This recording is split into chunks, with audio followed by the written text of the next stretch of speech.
अवधेश और स्मृति दोनों पति पत्नी प्रेम विवाह किया था। दोनों ने आज से 18 साल पहले, वो भी घर से भागकर। उस वक्त स्मृति 19 साल की थी और अवधेश 21 साल का। दोनों एक आसपास के कस्बे में रहते थे।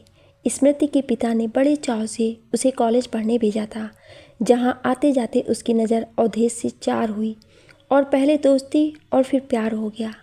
प्यार हुआ, इकरार हुआ और साथ जीने मरने की कस्में भी खाई गई।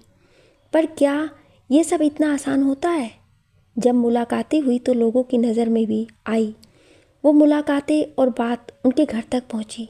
दोनों अलग जाति के थे, इसलिए घर वाले दोनों के विवाह के लिए सहमत ना हुए। पर प्यार हार मानने को तैयार ना था। दोनों पर पहरे भी बैठाए गए और दोनों पिंजरे में बंद पंछी से तड़पने लगे। जब प्यार पर पहरे बिठाए जाते तब वो और ज़्यादा सर चढ़ता है। इधर तो वो दोनों बालिग थे। कर लिया भाग कर विवाह, बिना ये सोचे पीछे जन्म देने वाले माँ बाप पर क्या बीतेगी। शादी के बाद अपनी छोटी सी नई दुनिया में दोनों खुश थे। अवधेश इधर उधर काम कर थोड़ा बहुत कमा लेता, दोनों उसी को मिल बांट कर खा लेते। उनकी तो मानो दुनिया एक दूसरे में सिमट गई थी। इधर दोनों के माता पिता एक दूसरे के दुश्मन बन गए थे, पर उन्हें इससे क्या, उनके लिए तो उस वक्त प्यार ही सब कुछ था। तभी तो शायद कहते हैं प्यार अंधा होता है, क्योंकि प्यार में पड़े लोगों को अपने आसपास अपने अपनों की खुशी गम कुछ नहीं दिखता। वो तो बस अपनी दुनिया में खुश थे। पर क्या ये खुशी स्थायी थी? दोनों की शादी के बाद स्मृति के पिता को ऐसा सदमा लगा कि उन्होंने बिस्तर ही पकड़ लिया। आखिर इतने लाड से पाली बेटी जब इज्जत के साथ खिलवाड़ करे तो ये सदमा बहुत बड़ा होता है। जब स्मृति को इस बात का पता चला तो उसे बहुत दुख हुआ, पर उसमें इतनी हिम्मत नहीं थी कि पिता के पास जाकर उनसे माफ़ी मांग सके। क्यों बच्चे घर से भाग शादी करने की तो हिम्मत कर जाते हैं, पर अपने माता पिता से नज़रें मिलाने की हिम्मत उनमें नहीं होती है। इधर अवधेश जो अपने घर का इकलौता बेटा था, उसके माता पिता ज़्यादा दिन बेटे से नाराज़ ना रह सके और शादी के 6 महीने बाद उन्होंने बेटे को गर्भवती बहू के साथ अपना लिया। जैसे ही अवधेश के माता पिता ने उन्हें अपनाया, उधर सदमे से बीमार स्मृति के पिता दुनिया छोड़ गए। ये क्षति स्मृति के परिवार के लिए बहुत बड़ी क्षति थी, इसलिए वो स्मृति के माफ़ी मांगने पर भी उसे माफ़ ना कर सके, क्योंकि अगर स्मृति ने यह कदम ना उठाया होता तो आज एक पत्नी का सुहाग ना उजड़ता, बच्चों के सिर से बाप का साया ना उठता। उसके मायके वालों ने तो स्मृति को अपने पिता के अंतिम दर्शन भी नहीं करने दिया, क्योंकि उनके लिए पिता के साथ साथ बेटी भी मर चुकी थी। स्मृति को प्यार तो मिला, ससुराल भी मिल गया, पर उसके पिता इस दुनिया से चले गए और उसका मायका हमेशा के लिए ख़त्म हो गया। वैसे भी जिस बेटी के कारण पिता की मौत हुई हो, उसे कोई परिवार कैसे अपना सकता था। हालांकि स्मृति के लिए भी ये सदमा बहुत बड़ा था, पर इसके लिए कुछ हद तक जिम्मेदार भी वही थी। इधर ससुराल में इकलौती बहू होने के कारण स्मृति को सिर माथे पर बैठाया गया। वैसे भी बहू गर्भवती थी तो उसकी ससुराल वालों ने सब कुछ भूल पूरे दिल से उसका स्वागत किया। यूँ तो स्मृति ससुराल में रम गई, पर मायका खोने का दर्द उसे परेशान किए रहता। समय बीतता गया और स्मृति ने एक बेटी को जन्म दिया। जहाँ स्मृति इससे बहुत खुश थी, वहीं अवधेश के चेहरे पर हल्की सी चिंता की लकीरें घिर आई। तो क्या अवधेश को बेटे की कामना थी? इसका जवाब तो हम या आप नहीं जानते, शायद वक्त जानता हो। वक्त अपनी रफ्तार से गुजरने लगा। स्मृति और अवधेश की बेटी बड़ी होने लगी। इस बीच स्मृति ने एक बेटे को भी जन्म दिया। यूँ तो उनका परिवार सबको खुशहाल नजर आता, पर जहाँ स्मृति अपना पीहर छूटने और पिता की मौत का सदमा भूल नहीं पाती, वहीं अवधेश के चेहरे पर भी कभी कभी चिंता की लकीरें घिर आती, खासकर अपनी बेटी अवंती को देख। स्मृति ने कई बार अवधेश से इसका कारण भी जानना चाहा, पर अवधेश हर बार टाल जाता। वैसे अवधेश बेटी को कोई कमी नहीं रखता। दोनों बच्चों को पालन पोषण भी एक समान हो रहा था। फिर भी कहीं ना कहीं अवधेश और अवंती के रिश्ते में वो बात नहीं थी जो एक बाप बेटी के रिश्ते में होती है।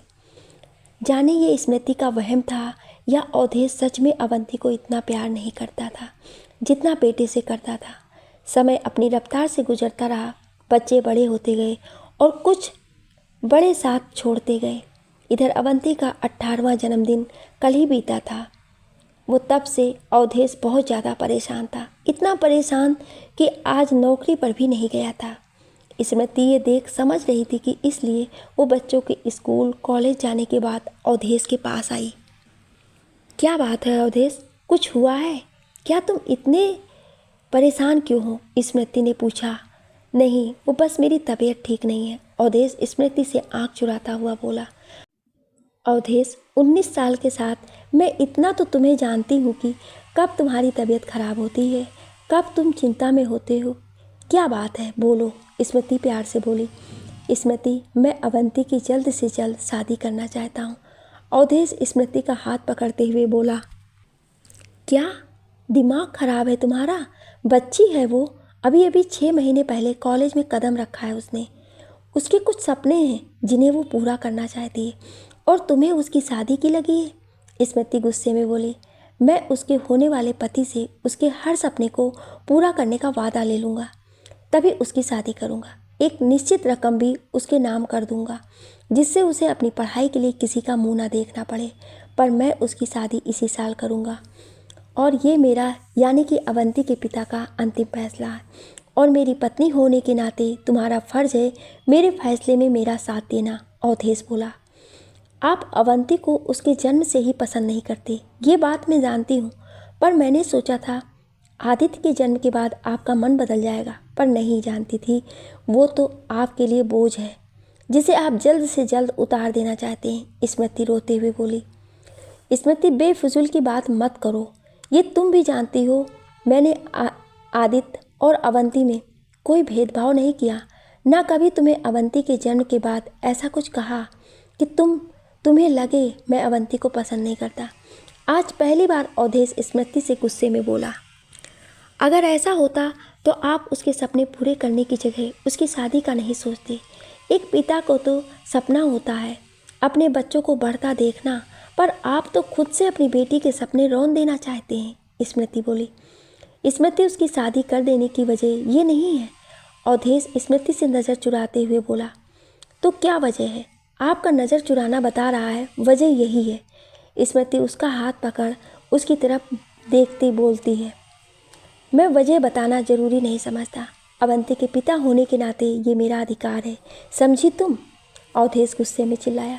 सन्न रह गई स्मृति। 19 साल में पहली बार इस तरह हुआ था जब अवधेश और उसके विचार नहीं मिल रहे थे, जब अवधेश उस पर इस तरह चिल्ला रहा था। तुम पिता हो तो मैं माँ भी हूँ, जन्म दिया है मैंने उसे, मुझे भी हक है उसके लिए फैसले लेने का, समझे तुम? स्मृति भी गुस्से में दहाड़ी। स्मृति, तुम क्यों नहीं समझ रही, क्यों जिद कर रही हो? प्लीज़ मेरी बात समझो, कल से ही मैं उसके लिए लड़के की तलाश शुरू करता हूँ, कुछ लोगों से कहा भी है मैंने, अवधेश अब कुछ नरम स्वर में बोला। अवधेश, जितना मैं तुम्हें इन 19 सालों में जान पाई हूँ, तुम आज मुझे वो अवधेश लग ही नहीं रहे हो। कोई तो ऐसी बात है जिसके कारण तुम्हें ये फैसला लेना पड़ा और आपको वो बात मुझे बतानी ही पड़ेगी, क्योंकि अवंती की माँ होने के नाते ये जानना मेरा फ़र्ज़ है, स्मृति अवधेश को देखती हुई बोली। थोड़ी देर अवधेश खामोशी से स्मृति को देखता रहा। वो स्मृति, अवंती 19 साल में प्रवेश कर गई है और अवधेश इतना बोलकर चुप हो गया। और क्या अवधेश? स्मृति ने पूछा। और मैं नहीं चाहता मेरी बेटी कल को किसी के साथ भागकर शादी कर ले। ऐसी सूरत में तुम्हारे पापा की तरह मैं भी ये सदमा बर्दाश्त नहीं कर पाऊंगा, बस इसलिए। फिर अवधेश स्मृति से नज़र चुराता रुक रुक कर बोला। सन्न रह गई स्मृति। ये सुनकर उसके अतीत का एक स्याह पक्ष उसके सामने यूं रखा जाएगा, वो भी उस शख्स के द्वारा जिसके लिए उसने अपने माँ बाप को छोड़ा। अचानक आंसू लुढ़क आए उसके गालों पर। इसमें गलत भी क्या है? अवंती की माँ होने के नाते वो भी कभी नहीं चाहेगी कि उसकी बेटी वो करे जो उसने खुद किया, लेकिन इस डर के कारण क्या अपनी बेटी के सपने रौंद दे वो और उसके हाथ में किताबों की जगह करछी पकड़ा दे? नहीं नहीं, ये तो अवंती से साथ अन्याय होगा। पर अगर अवधेश का डर सच निकल गया तो? स्मृति के दिमाग में बहुत से प्रश्न घूम रहे थे। क्या होगा अब अवधेश का फैसला? क्या अपने अतीत की परछाई अवंती की ज़िंदगी तबाह कर देगी? अवधेश देखो, जो अतीत में हुआ वो गलत था, पर तब हमें नहीं पता था ये सब होगा। वैसे भी तब हमारे माता पिता हमारे साथ नहीं थे, पर हम ऐसी सूरत में अपनी बेटी का साथ देंगे, उसकी पसंद को नकारेंगे नहीं। और फिर ये ज़रूरी तो नहीं अवंती लव मैरिज ही करे। सिर्फ अपने डर के कारण हम अपनी बेटी के सपने तो नहीं मार सकते ना। स्मृति ने अपने आंसू पोंछते हुआ कहा। स्मृति, तुम मेरे दिल का हाल समझ नहीं रही हो। जिस दिन से अवंती पैदा हुई है मैं उसमें तुम्हारा अतीत देख रहा हूँ। हर पल मुझ में ये लगता है जो हमने किया वो कल को हमारे ही सामने ना आ जाए। मेरे परिवार वालों ने मुझे अपना लिया था, पर तुमने न केवल अपना पीहर खोया बल्कि तुम्हारे पिता की मौत का कलंक भी तुम्हारे माथे है। माना उस वक्त हमारी गलती नहीं थी, हमने तो अपने परिवार को मनाने की कोशिश की थी, पर कहते हैं अपना किया सामने आता ही है। इसलिए मुझे डर है कहीं ऐसा ना हो अवंती ऐसे शख्स को पसंद करे जो हमें उसके लिए उपयुक्त ना लगे। तब क्या करेंगे हम? वही ना जो हमारे माता पिता ने किया। पर तब अवंती भी तो वही करेगी जो तुमने किया। अवधेश दुखी स्वर में बोला। हम ऐसी सूरत में अवंती को समझाएंगे, उसे ऊंच नीच का वास्ता देंगे। वो हमारी बेटी है। अवधेश हमारे जिगर का टुकड़ा, वो हमारी बात जरूर समझेगी। स्मृति कहने को कह गई पर फिर चुप हो गई, क्योंकि समझाया तो उसके माता पिता ने भी था उसे, पर वो समझी थी। वो सोचने लगी काश उस वक्त माँ बाप हमारा प्यार समझ जाते तो आज परिस्थितियाँ कुछ और होती। तुम समझी थी स्मृति? नहीं स्मृति, जब इंसान प्यार में पड़ता है तब उसे अच्छे बुरे की समझ नहीं रहती। उस वक्त उसे बस अपने प्यार को हासिल करना होता है। बाकी उसे ना किसी की खुशियों से मतलब होता है ना किसी और चीज़ से। अवधेश परेशान होकर बोला। अवधेश, तुम बार बार सिर्फ मुझे क्यों दोषी ठहरा रहे हो? क्या गलती सिर्फ मेरी थी? माना तुम्हारे माता पिता ने तुम्हें अपना लिया, पर अगर वो भी ना अपनाते तो उन्हें भी तुम्हारे किए का सदमा लगता तो? मैं पहले से ही खुद को दोषी मान रही हूँ। जो हुआ उसके लिए तुम इतने साल बाद क्यों मुझे बार बार एहसास दिला रहे हो मेरे गुनाहों का? स्मृति, जो इतनी देर से अपने आंसुओं को बांध रोके थी, अब फूट फूट कर रो दी। मम्मी पापा, आप लोग बेफिक्र रहिए। मैं ऐसा कोई काम नहीं करूँगी जिससे आप लोगों का शर्म से सिर झुके। मेरे लिए मेरे सपने मेरे अपनों से बढ़कर न आज कोई है न कल होगा। बस आपसे हाथ जोड़कर विनती करती हूँ कि मुझे मेरे सपने पूरे करने का हक दे दीजिए। बदले में मैं आप दोनों से वादा करती हूँ, जैसे मेरी शादी का हक आज आपको है कल भी आपको ही होगा। तभी वहाँ अचानक अवंती आई और हाथ जोड़कर बोली, बेटा तुम तो कॉलेज गई थी ना? अचानक उसे सामने देख स्मृति आंसू पोंछती हुई बोलती, मम्मी आज कॉलेज की एक टीचर का स्वर्गवास हो गया, इसलिए छुट्टी हो गई और मैं लौट आई। यहाँ से गुजरते हुए मैं पापा के मुंह से अपनी शादी की बात सुनी तो खुद को रोक ना पाई और आप दोनों की बातें सुन ली मैंने। अवंती निगाह झुकाकर बोली। अवधेश ध्यान से बेटी को देखने लगा। उसे अभी भी अवंती वही छोटी सी मासूम सी बच्ची नजर आ रही थी जो उसे देखते ही दौड़ी आती थी। उसके मन में बेटी के लिए स्नेह उमड़ने लगा। उसका मन किया दौड़कर बेटी को गले लगा ले और उसे कहे, क्यों चिंता करती है तू, तेरा पापा है ना? पर धीरे धीरे उसे अवंती में स्मृति नजर आने लगी। 19 साल पहले की स्मृति गले में जयमाला पहने, उसका हाथ पकड़े निडरता से अपने पिता के आंख में आंख मिला, ये कहते हुए, पापा हमने प्यार किया और फिर शादी की, इसमें क्या गलत है? हम बालिग हैं, अपने फैसले खुद ले सकते हैं। अचानक अवधेश के चेहरे पर स्नेह की जगह सख्ती आने लगी। उसकी मुट्ठियां क्रोध में भींचने लगी। उसके चेहरे पर कठोरता आ गई। माँ बाप की बातें छिपकर सुनते हुए शर्म नहीं आती तुम्हें? इस घर में तुम्हारे बड़े बैठे हैं, फैसला लेने को तुम मत बताओ हमें क्या करना है क्या नहीं, समझी तुम? चलो अभी अपने कमरे में जाओ। अवधेश गुस्से में चिल्लाया और फिर वहाँ से उठकर बाहर चला गया। स्मृति और अवंती बहुत चक्की रह गई। क्या होगा अब अवधेश का फैसला? क्या अवंती चुपचाप पिता का फैसला मान लेगी या स्मृति की तरह बगावत कर देगी? अब घर में अजीब माहौल था। अवधेश पर बस एक धुन सवार थी कि जल्द से जल्द अवंती की शादी करनी है। स्मृति खुद को बेटी का कसूरवार समझ रही थी। ना वो उस वक्त ऐसे शादी करती, ना उसकी बेटी को आज ये सब झेलना पड़ता। पर क्या कसूर केवल स्मृति का था? भागकर शादी तो 2 लोगों ने की थी, फिर उसका कसूरवार केवल एक कैसे? उस शादी के परिणाम स्वरूप घर में 2 बच्चों ने जन्म लिया था, फिर सपनों की बलि केवल एक बच्चे को कैसे? क्या केवल इसलिए क्योंकि वो लड़की है, या फिर इसलिए कि अवधेश के माता पिता ने उसे सहर्ष अपना लिया? लेकिन स्मृति के माता पिता उसे नहीं अपना सके। अपनाना तो छोड़ो, उसके पिता तो ये सदमा बर्दाश्त ही नहीं कर पाए। अवधेश, तुम क्यों नहीं समझ पा रहे हो कि 19 साल पहले जो हुआ उसमें हमारी बेटी की कोई गलती नहीं है, फिर क्यों तुम उसको सजा दे रहे हो? वो रोते रोते खुद से बोली, क्योंकि अवधेश से तो वो खुद भी कुछ बोलने की हिम्मत नहीं कर पा रही थी। इधर आदित्य ने पिता को समझाने की कोशिश की, पर उसने आदित्य को बच्चा बोल चुप रहने को कहा। घर में अजीब माहौल था। जिस घर में खुशियाँ बसती थी उस घर में उदासी पसरी थी। जिस घर में जान होती थी वहाँ ऐसा सन्नाटा था मानो किसी की मौत हो गई हो।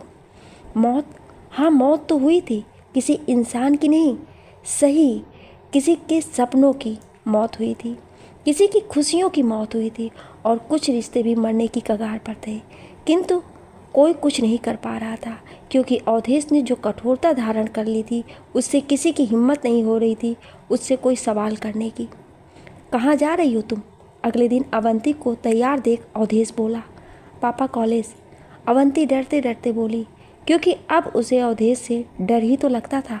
अब अवंती वो बचपन की मासूम गुड़िया तो थी नहीं जो पापा के चेहरे के भाव देखे समझे बिना पापा की गोद में चढ़ने को मचले।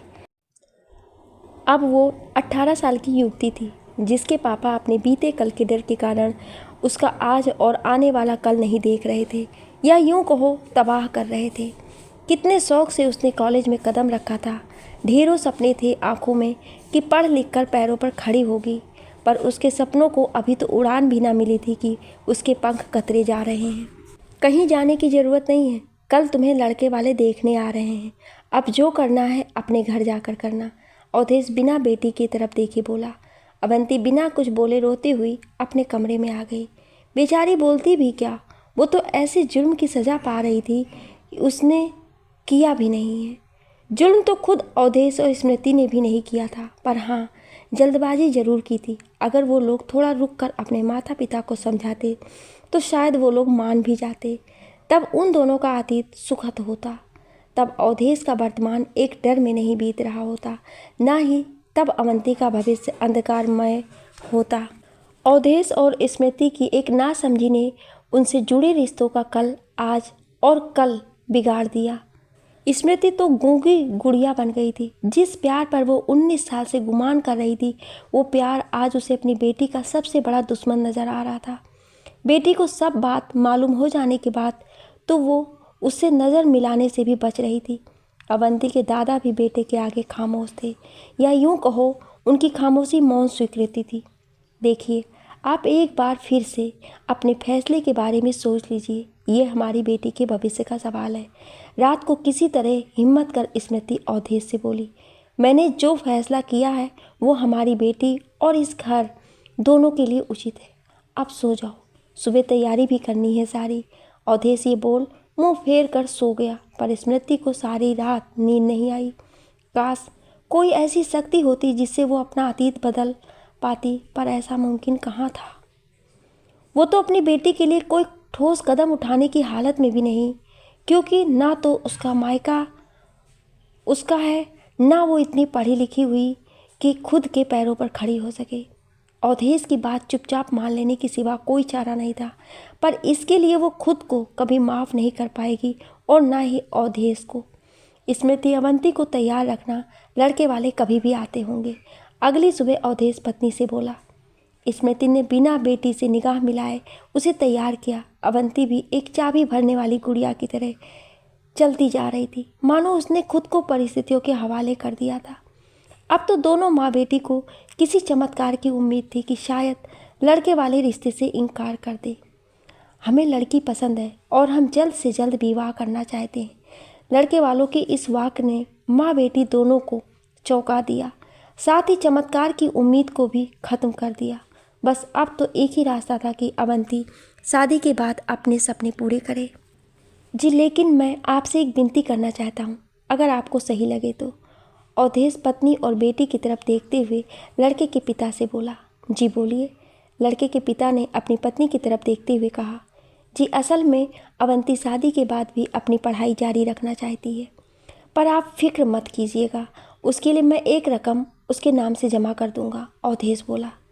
देखिए भाई साहब, हमें बहू ऐसी चाहिए जो घर संभाल सके, ऐसी नहीं जो सुबह सज धज कर कॉलेज निकल जाए।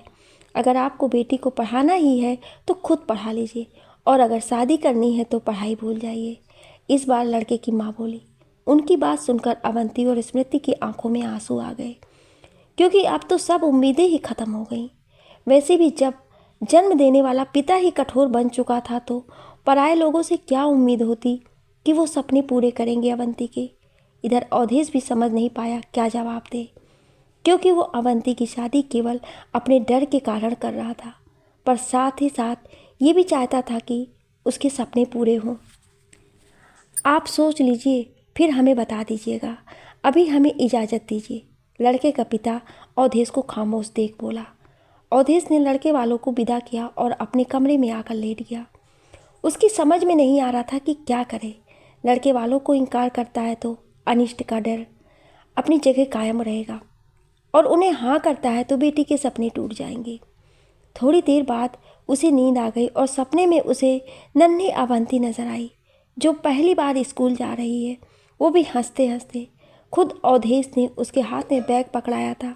स्कूल की पोशाक पहने अवंती, छोटे छोटे काले जूते पहने अवंती कितनी प्यारी लग रही थी उस दिन अवंती, और कितनी खुश थी। नींद में भी बेटी का बचपन देख अवधेश के चेहरे पर मुस्कान आ गई। धीरे धीरे वही अवंती अब उसे बड़ी नजर आने लगी।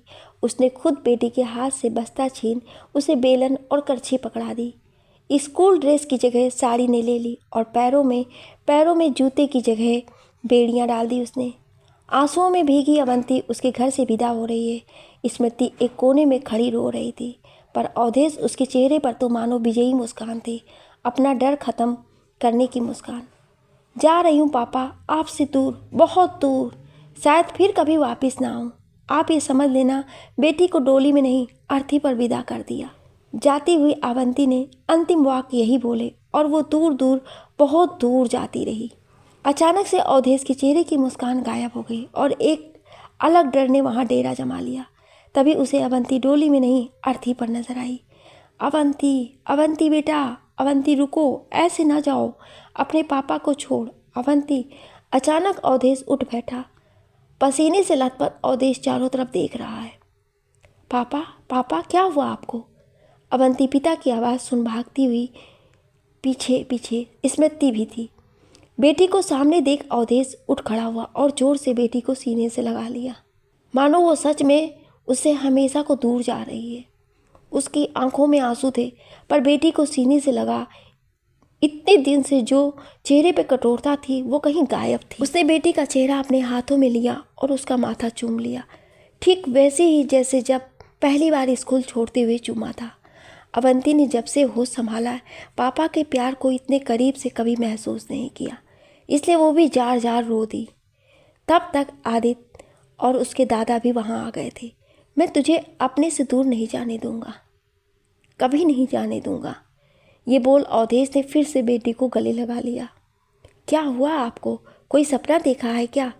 स्मृति उसके पास आकर बोली।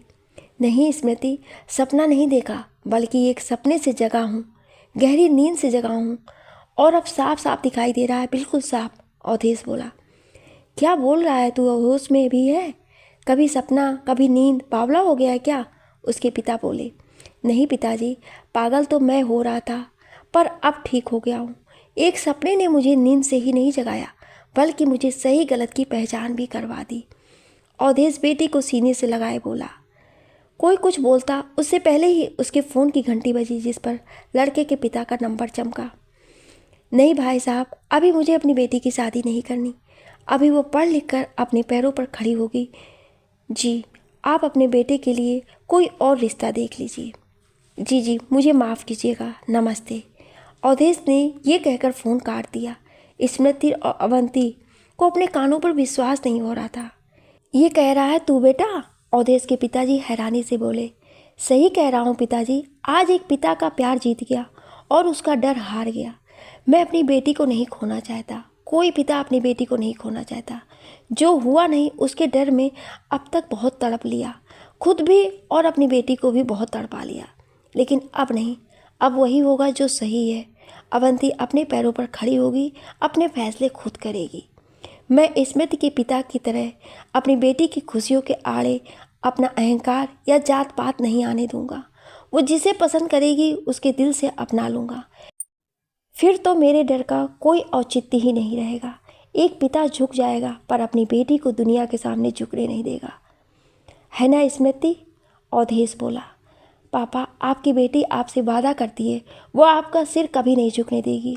अव्वल तो मैं सिर्फ अपनी पढ़ाई पर ध्यान दूंगी और शादी आपकी पसंद से करूंगी, लेकिन अगर मुझे कोई पसंद भी आता है तो मेरा विश्वास कीजिए, मैं सबसे पहले आपको बताऊंगी और आपकी हाँ या ना दोनों का मान रखूंगी, पर कभी भी आपको कोई दुख नहीं पहुंचाऊंगी। अवंती पिता की बात सुन हाथ जोड़कर बोली। आज इतने सालों में पहली बार अवंती खुलकर अपने पिता की बात बोल पाई, वरना तो जब से उसे समझ आई है वो पिता से डरती ही आई है। मुझे तुझ पर यकीन है बेटा, कोई बेटी अपने माँ बाप का बुरा नहीं चाहती, बस हालात ऐसे हो जाते हैं स्मृति, और मैंने भी कहाँ सोचा था हमारे फैसले का ये परिणाम होगा, वरना शायद हम वो कदम ही ना उठाते। स्मृति, तुम मुझे माफ़ कर दो। इन दिनों तुम्हें भी मैंने बहुत कष्ट दिया है, जबकि अतीत में जो अनजाने में हमसे गुनाह हुआ उसकी जिम्मेदार हम दोनों हैं, तुम अकेली नहीं। फिर भी सज़ा तुम अकेली भुगत रही हो।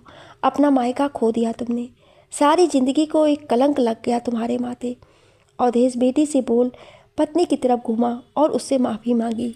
स्मृति तो बस जार जार रो रही थी। उसके आंसू एक तरफ तो बेटी का भविष्य बचने के कारण खुशी के थे, दूसरी तरफ इस अफसोस के थे काश उसने पिता को समझाया होता, काश उसके पिता ने उसे समझा होता। अवधेश ने आगे बढ़ पत्नी और बेटी दोनों को गले लगा लिया। मुर्दा पड़े घर में फिर से जान आ गई और सब कुछ फिर से जी उठा। दोस्तों, प्यार करना गलत नहीं, ना प्रेम विवाह गलत है, पर माँ बाप को दरकिनार कर अपने फैसले खुद लेना गलत है। उससे भी गलत है अपने अतीत के फैसले को अपने बच्चों से जोड़कर देखना और उनके भविष्य से खेलना। यहाँ अवधेश को वक्त रहते समझ आ गई, वरना अवंती की बर्बादी का जिम्मेदार वो खुद होता। वहीं दूसरी तरफ माता पिता का भी फर्ज है बच्चों की खुशियों को देखें, समझें, और अगर उन्होंने अपने लिए उपयुक्त जीवन साथी चुना है तो उनकी खुशियों में शामिल हों, उन्हें अपना आशीर्वाद दें। आप सभी लोगों का इस कहानी को इतना प्यार देने के लिए बहुत बहुत धन्यवाद। लिखने और बोलने में कोई त्रुटि हुई हो उसके लिए क्षमा प्रार्थी हूँ। आपको ये कहानी कैसी लगी हमें कमेंट करके ज़रूर बताएं, और ऐसी ही इंटरेस्टिंग कहानियाँ सुनने के लिए हमारे चैनल को सब्सक्राइब जरूर करें। Thank you.